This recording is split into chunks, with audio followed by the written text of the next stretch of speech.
Let's make a difference by Inspirational Smile Secrets for Enlightening Corporate. Smile, spiritual model of intelligence for leadership excellence. In today's global economy, a company's long-term success is determined by the ability of its leader to lead effectively through periods of economic uncertainty. Smart organizations know that by investing in emerging leaders, they will be better prepared to weather the current economic downturn and better positioned to succeed in the future. This leadership program goes beyond the courses. It will challenge your view of yourself and question the way you choose to lead others by examining your leadership qualities through the lens of personal introspection. You will gain a better understanding of your own approach to leadership and acquire new ideas to optimize and sustain your potential, as it provides applicable lessons that can be implemented successfully within your organization. You will acquire a fresh perspective on global business from our groundbreaking episodes comprising an accomplished group of elite peers from around the world, inspirational spiritual messages, and practical meditation commentaries. Management is efficiency in climbing the ladder of success, whereas leadership determines whether the ladder is leaning against the right wall. Namaste. A warm welcome to an unique program on Inspirational Smile Secrets for Enlightening Corporate. In this program, we will be facilitating your personal journey of discovery of your leadership qualities. We will be doing this through an experiential learning structure consisting of case studies, practical examples, scenarios, simulations, management games, quiz, personal introspection, personal insights, and most important, inspirational spiritual messages and energizing meditation commentaries. Remember, even eagles need a push. This smile program is your smile. And if you're not using your smile, you're like a man who is having billions of dollars in the bank but no checkbook.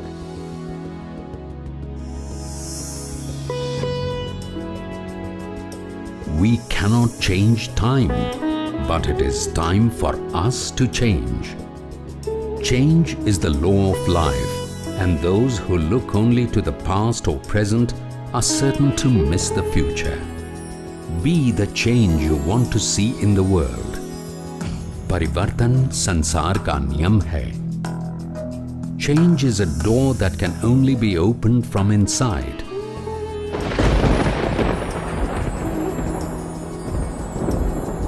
Mastering change and uncertainties.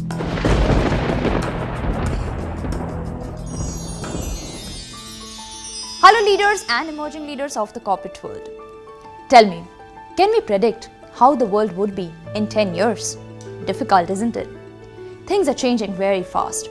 For example, the lifespan of technology, right from complex computers to nuclear devices to software, is less than even 2 years.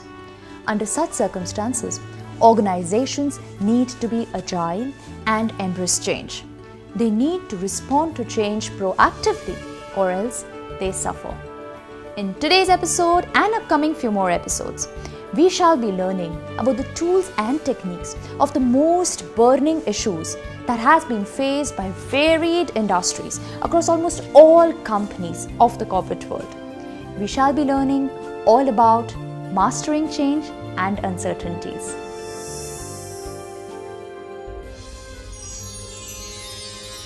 Hello, Dr. Sister Sunita. Hello, Nisha. Dr. Sister, the only thing constant about change is change itself.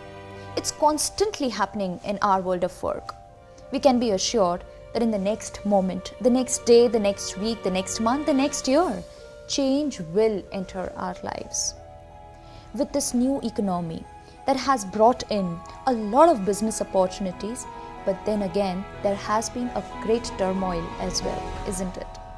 Yes, Nisha. Over the last few years, changes and uncertainties, they have become like a slippery slope that the business must negotiate or they will crash on the rocks below. Mastering change and uncertainties is the only game in the town. Everything depends upon it, whether it's business success, whether it's profits, whether it's client satisfaction. From fluctuations in the economy to the threats from the competition, new policies, new technology. There are so many changes that the companies have to struggle to cope them. And these are just thrown upon them. Mastering change and uncertainties is a need of the hour. Because these changes, they are just unexpected and they evoke uncertainties.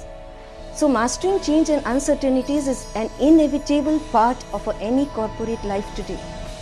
Regardless of why it happens, for many companies it's very difficult and painful. Yes, the only person who always likes change is a wet baby. But then, if all of these reasons accounted for a dilemma, probably all companies would be in decline, but it isn't so. There are companies like Sears who could be losing a lot of its market share, but still Walmart is thriving. GM could be facing problems and troubles making world-class car for the US market, but Honda isn't. Insurance industry as a whole may be losing a lot of money, but then there are still certain companies like Progressive Insurance who's been earning outstanding returns. So we could say that the reasons of all of these organizations who've been really doing successful jobs, so the successes of all of these few companies rebut the excuses of many. Yes, Nisha, for this we have to understand the sources of change so that we can understand the bigger picture why certain companies are successful and others are not. Okay. In general, there are two sources, external and internal. External sources are those that which we were talking about, and they fall in the circle of concern. And internal sources are like reorganization of the business structure, restructuring the business organization because of a new alliance, business process re-engineering. Sometimes it is the demands from the employees for a new technology. Sometimes it is a change in the values, habits and norms of the organization culture. And sometimes it is moving towards the decentralization. Now, what we see is the external and internal has an interactional as well as a reason-result relationship. That is, when there are shifts of demands from the customers, it creates an internal change in the structure of the company, such as improvement in the products and services as we see in the IT companies nowadays. Now, reversely, if there is an increased efficiency in the operational part within the organization, that results into the market competition that is external to the organization. Now, when any company or any organization redefines or modifies its strategies, host of changes takes place. For example, following the deregulation of the petroleum industry in 2002, Bharat Petroleum Corporation Limited, BPCL, a government-owned company, undertook an organization redesigning exercise in order to contend the challenge of the private competition. The organization had to change its strategy in order to bring in greater customer focus and responsiveness. And this entailed host of organizational structural wide changes, including changing from functional into divisional enterprise with strategical business units, delayering of the hierarchical system, empowering the employees in decision making. Now all these internal forces, they fall in the circle of influence. Whether the forces are external or whether they are internal, it is actually the people within the organization, how willing they are to adapt and embrace the change. It is the people's values, attitudes, beliefs, norms that are to be changed. And it is here where the organizations differ in managing people effectively, and therefore some organizations are successful and others are not. So this makes it very clear that organizations do not change with new systems, new processes or new organization structure, They change when the people within the organization are inspired to adapt to and change too. Exactly, Nisha. The challenge is not just to get the systems, structures, and processes right. It is to help your people and support them through their individual transitions. The people side of change, which is the soft side of change, is actually the hard side of change. For example, merger and acquisition. Now, the technical side or the hard side of change is very complex. Issues regarding making financial arrangements of the deal has to be worked out. Decisions have to be made what would be the physical arrangements of the newly formed organizations. Development has to be made in order to integrate the new business system. But to get people on board, to get the support of people, to make the people participate in the change, that is all which makes the difference. Individuals will have to think differently, they will have to do their jobs differently, and it is the degree to which they are ready to change their thinking pattern, their behavior and the work processes will actually make or break the merger or acquisition. As it is rightly said, if you think what you have always thought, you will do what you have always done. And if you do what you have always done, you will get what you have always got. Transformation actually takes place at our thought level, at our consciousness level, that is at our spiritual level. And this is the secret to mastering change and uncertainties. An attempt was made to visually depict one change where the people side was managed effectively and the other where it was not. In both the cases, a beautiful Viking ship was constructed. And what was found? That in the former, where the people side was managed effectively, the entire ship was full of people. And in the latter, where it was not, the ship was left isolated and empty. Now it's your choice whether you have done all that is needed to get the people on board or you have just constructed a beautiful ship. Wonderful. So the fact made so very clear is that the effective management of the people side of change, which is not as easy as it sounds, and as we go a step further, the change in the consciousness, beliefs, assumptions and feelings of people plays a very, very crucial role in mastering change and uncertainties. Let's understand further from the personal insight from the father of white revolution, the milkman of this country, who has been instrumental in the most successful people-centered development program in the entire corporate world. Guess who? Dr. Verghese Kurien. The only way in which the leaders can be involved is by being the employee of the farmers. Leadership is not handed over to you on a silver plate. Leadership has to be acquired, has to be earned. And to earn leadership, the best way is to be an employee of those whom you seek to serve. Becoming an employee of farmers, all barriers cease to exist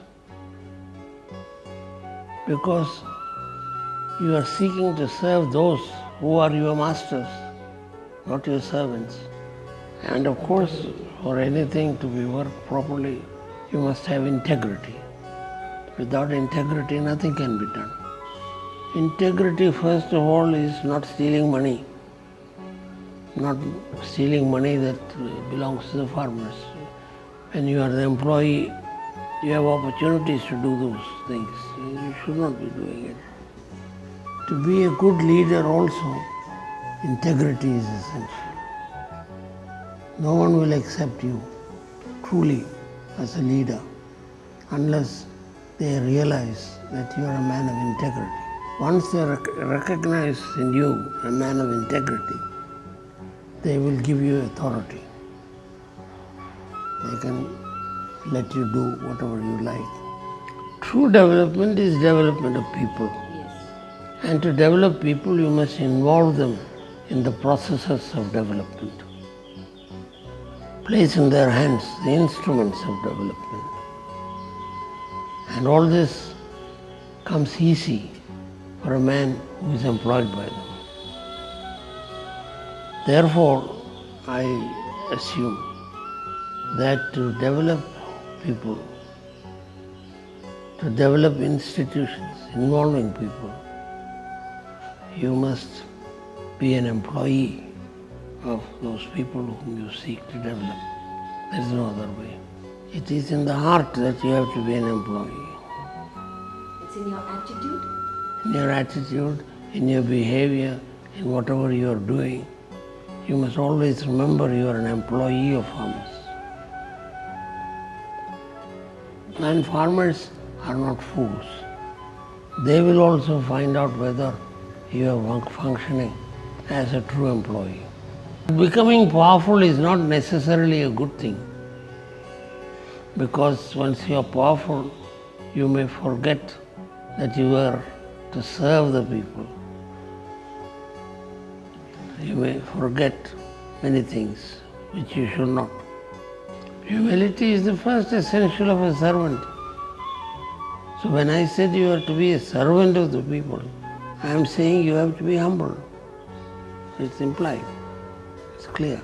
You see, fortunately for me, the Prime Minister of India, Lal Bahadur Shastri, came here and he made a strange request that he wouldn't like to stay in the guest house of Amul Dairy, but he would like to go to a village and stay as the guest of a small farmer. Shastriji had the bigness to think of it, and we arranged for him to go to a village and be the guest of a farmer. After going to the village and having dinner with the farmers, he said, I would like to walk around the village. Can I do so? I said, certainly, you are free to do what you like. And he walked around the village, went into any farmer's house, said, are there any Muslim farmers here? I said, yes. May I go to their house? Certainly. So he went to the Muslim's house. Is there an Adivasi, Harijan's house? Went to that house. And so he understood what a cooperative was. He watched them function. And that is how he got impressed. Here I recollect the conversation between a woman on an Arctic cruise asking the captain, Captain, what would happen if our ship collides with an iceberg? The captain replied, the iceberg would move on its way, ma'am. And what about the ship? The captain said nothing about the ship. In fact, there was nothing to say about the ship either, because it was very clear that the ship would sink. This is quite similar to people within an organization as well. When an organization, or in other words, the ship, collides with uncertainties or change, or in other words, an iceberg, in such a case, nothing can be spoken about it either. In fact, something could have been said about this much beforehand, and this would be to have a great captain for the ship, or in other words, a leader who could give the right direction in which the ship would move. What Dr. Verghese Kurien has said, again to reiterate that, effective leadership is very, very crucial for an organization, hence to be change ready. Certainly, Nisha, your example is very interesting. You talked about the ship colliding with the iceberg. It reminds me of Titanic. We need to learn lessons from Titanic. You know the Titanic, which is called as an unsinkable ship? It collided with an iceberg and it sunk. Right. So also today's corporate, they may sink if we don't realize that what are the barriers that we are facing in order to be change ready. The various barriers that abound, like poor leadership, improper communication, lack of collaboration and teamwork, fear of the unknown, and resistance from the people. Let's take today the barrier, poor leadership. If we want the people to be on board, it's very essential that we have strong leadership at every level of the organization, not just at the top. Of course, everything begins from the top. As Dr. Kurien also says, that the best route to economic justice is giving power to the people, along with making modern technology and professional expertise available to the cooperatives. True. Thousands of successful cooperatives inspired by Dr. Kurien are the proof to his philosophy that true development is the development of a man. Right. The whole idea of just collecting 1 or 2 liters of milk from over 9 million farmers who are scattered all over the length and breadth of the villages, and those villages are about 1 lakh villages, you can imagine is just thrilling. True. Very true. It has no parallel to any other such people development program in the entire corporate world. Nowhere people themselves have organized on such a large scale, despite the fact that 75% of the farmers are illiterate and 25% are women. Initially, there were many obstacles faced by Dr. Kurien too, but he walked his talk. You know, when we act upon our truth, we become a people magnet. People are looking for such leaders whom they can trust, who can empower them. And so, Dr. Kurien, because of his selfless devotion, because of his transformational attitude within himself pertaining to the farmers, he could bring about a change. The whole scenario changed for him. So it is to be the leaders of our own thoughts, feelings, our attitudes that allows us to be the leaders for others. Dr. Sister, American General Norman Koskov defines leadership as a combination of strategy and character. And if you are to be without one, be the one without strategy, is what he says. Very true. If you act upon anything with your character, you will get everything you want to do and to win your battle. Exactly. These people are so very special and rare. They can change the trajectory of a large institution, and given a stand, they can change our civilization. Why not? To infer from this case, we can say that effective leadership is that which is acted upon self-empowerment and character, which is the basic condition for an organization to be change ready. Yes, this is very true, Nisha. There are basically 3 conditions to be present for an organization to be change ready. Okay. The first thing, as you have said, and that is effective leadership. We need to have effective leadership at all levels in the organization. Inapt leaders act as deterrents to organization performance and change. The company may be having excellent pay benefits or employee-friendly policies, but if the leaders are not capable, then the employees are not personally motivated to change. Let us take the case of Haas, the CEO of the Levi's company, manufacturer of jeans, who brought about a turnaround in this company when this company was at its lowest point in its history. Levi's was in trouble in every market of the world. The only market that was holding it up was China. What he did was, he first presented new guidelines and principles for which the company should be standing for its values. Right. But to his surprise, he faced tsunami of cynicism because just after 2 weeks, Amnesty International published a report that the subcontractors with which Levi's was working in China, they were making young kids to work. Right. And not only that, the government organizations with whom they were liaisoned with, they were also corrupt. They were sending their competitors to jail. Just imagine, Nisha, you're the CEO of a company and you're just 1 month into a job, and you present a very good set, a fine set of vision, values and principles for your team to work upon. Right. And just that time, the only market that is holding you up is in trouble. What would you do? the new Levi's CEO announced his decision that he is closing his business in China and would not re-enter into it until they are sure that the people with whom they are working, they are in consistence with their company values. Right, wonderful. But this was taken as the most irresponsible decision of any American company by the business media. The lawyers started drawing up the papers for bankruptcy. Interesting story that Levi's is pulling out from $1 billion market just because it is refusing to work with those people who are making the kids work and with those people who are corrupt. Right.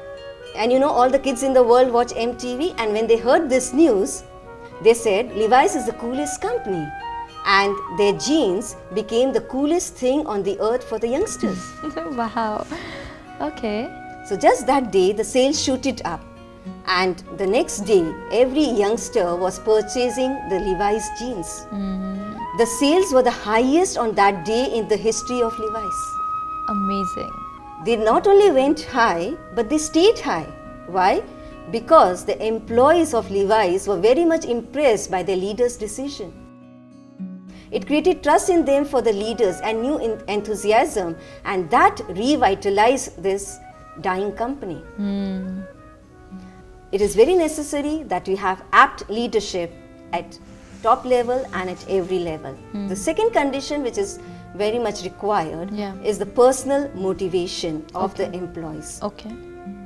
Then only an organization can be change ready. And this will happen only when every employee feels a sense of dissatisfaction for the present status quo. When they are dissatisfied with the present status quo, then they are willing to accept and take risk in something that is new. Now, in the case of Dr. Kurien, initially there were many obstacles. The people on the important positions were very suspicious of his idea. But it's only when the farmers were dissatisfied for the rewards that were receiving from Paulson Limited for their efforts in production that they were willing to change themselves, willing to adopt the new technology. And this changed the entire scenario. And the third condition, that the organization should be accustomed in working collaboratively. Any effective change to take place, it's very necessary that both the willing parties and the motivated parties, they work collaboratively. Right. And this happens when they have a fine set of vision, values and principles. In case of Amul, from the very beginning, the goal of Kaira District Cooperative Milk Producers Union was to ensure that the producers receive the maximum share from the consumer's rupee. And this goal guided them in a proper direction. It is the need of the farmers in the Kheda district that were very crucial, and it was of the main central objective for the cooperatives. Right. It was not the planners in Delhi, but the farmers serving themselves as the owners of the cooperatives who took the decisions in policy making and in setting the priorities. Right. So you see, the employees working in the cooperatives and the farmers, they collaborated themselves. So Dr. Sister, for any change initiative to be rolled out, it will be wise to first have a look if these three basic conditions are present, isn't it? Exactly. Alright, so then these three basic conditions would then act as test beds for any new change initiative to be launched in an organization. Wow, that was such a great case and a wonderful and effective learning, Dr. Sister. Thank you, Nisha. How about doing an interesting activity with our viewers? Yeah, wonderful. Let us take a scenario and see whether our viewers can recognize these three conditions that makes an organization change ready. And then we will take them through their personal journey of consciousness change. So viewers, be ready. As we finish off with this scenario, we are going to come up with a question that you will have to reply back to us. And this reply has to be sent to us via an email. Please note down the email ID on which you have to reply back with your answers. The email ID is managementconsultant_drsunita@yahoo.com. Well friends, I am here to share some news with you. Yesterday I discussed this news with two of our HODs who are not here today. We'll be missing them today. Anyhow, it's a set of good news and a bad news. which news you would like to hear first? Good news. Myself, bad news first. Okay, I'll start with good news. Good news is that company is about to bring a change in hiring process. Then what is the bad news? Bad news is also that company is about to bring a change in hiring process. Oh, it is same? No difference? Of course, it is same, but it depends upon how you take it. Okay. Well, friends, according to the new hiring process, each one of you, along with your team members, can make decisions in hiring through formal interviews. HR team will play a very limited role in this part. So, what do you think? Oh, it's good. It's good. It means HR department is offloading their responsibility on us, isn't it? It's not like that, but we would like to try something new. Something new. So for this, I'm going to distribute this survey sheet. Each one of you can fill this survey sheet. On the basis of these sheets, we will decide which department is suitable for this new hiring process. So, may I? Yeah. Sure.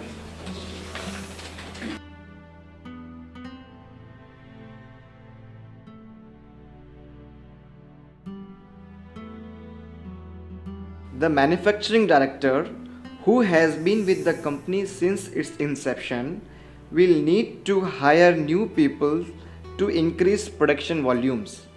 His current employees are very loyal to him and work well together as a team. The technology team has recently been restructured and the new technology manager is learning about the group's abilities and needs. The sales team has a strong department already in place. The director of sales had great success with the old hiring process and he doesn't see the need for the change. Most salespersons have been with the company for several years and vacancies are filled rapidly and effectively. The research department is headed by an energetic manager who has been with the group for 1 year. Under his guidance, each member of the department has been asked to spend some time helping fellow researchers on their projects. The success of this program is one of the main reasons company has grown in the last year. The product development team has been understaffed for months, and new talent is needed to develop the large number of ideas coming from the research department. Okay, viewers, let's help HR head to take a right decision. Now the question for you is, which department is suitable for testing the new hiring process? Is it the sales department, production department, manufacture department, technology department, or the research department? So viewers, that was the scenario. Interesting, isn't it? Now remember to reply back with your answer to our email ID. The email ID is management_drsunita@yahoo.com. And now let's start to our journey with Dr. Sister Sunita. Let's start to a wonderful inner journey of transformational change, and this we will be continuing in our coming episodes too. Let's all sit straight with our back straight and with our open eyes. Just talk with ourselves. Ask yourself, who am I? Am I this physical appearance which I see myself in the mirror?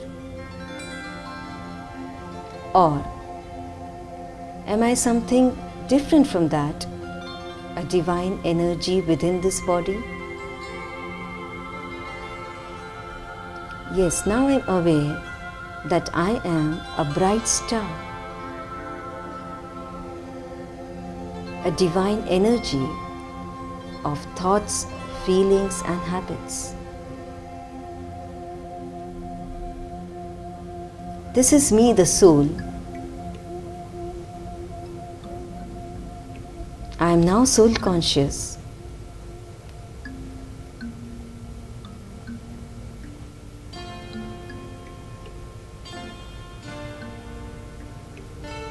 And it is in this soul conscious I am the master of my thoughts, feelings and habits.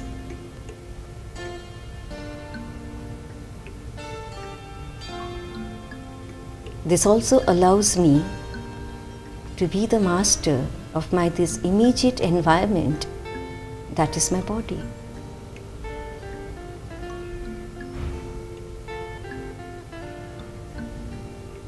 I am now self-sovereign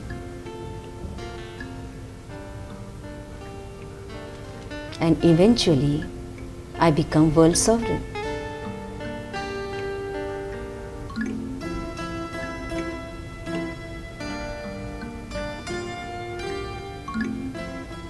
Thank you. Thank you so much, Dr. Sister Sunita, for this wonderful journey within us to change our consciousness from our body consciousness to soul consciousness, and also to make us realize that we are the master of our own thoughts and our attitudes as well.